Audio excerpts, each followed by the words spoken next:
سورة الأعلى.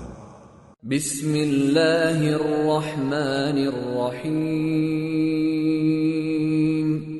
سبح اسم ربك الأعلى الذي خلق فسوى والذي قدر فهدى والذي أخرج المرعى فجعله غثاء أحوى. شروع اللہ کا نام لے کر جو بڑا مہربان نہایت رحم والا ہے.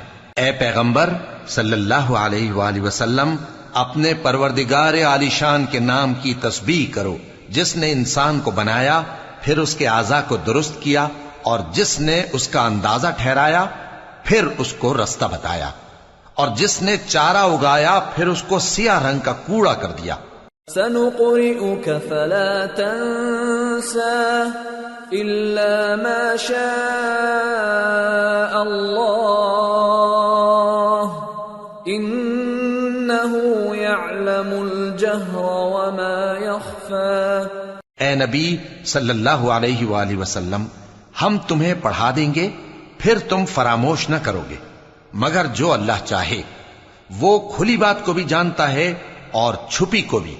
وَنُيَسِّرُكَ لِلْيُسْرَى فَذَكِّرْ إِن نَّفَعَتِ الذِّكْرَى سَيَذَّكَّرُ مَن يَخْشَى وَيَتَجَنَّبُهَا الْأَشْقَى الَّذِي يَصْلَى النَّارَ الْكُبْرَى ثُمَّ لَا يَمُوتُ فِيهَا وَلَا يَحْيَى. اور ہم تم کو آسان طریقے کی توفیق دیں گے سو جہاں تک نصیحت کے نافع ہونے کی امید ہو نصیحت کرتے رہو. جو خوف رکھتا ہے وہ تو نصیحت حاصل کرے گا اور بے خوف بدبخت اس سے کترائے گا. جو بڑی تیز آگ میں داخل ہوگا پھر وہاں نہ مرے گا اور نہ جیے گا.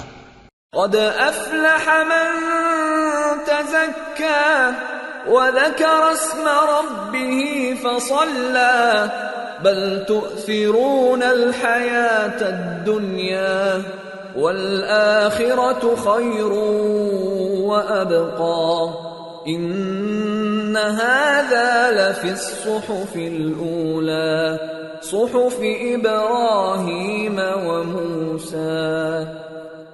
بے شک وہ مراد کو پہنچ گیا جو پاک ہوا اور اپنے پروردگار کا نام لیتا رہا اور نماز پڑھتا رہا.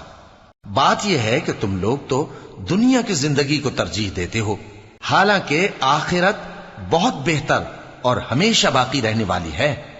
یہی بات پہلے صحیفوں میں بھی درج ہے یعنی ابراہیم اور موسیٰ کے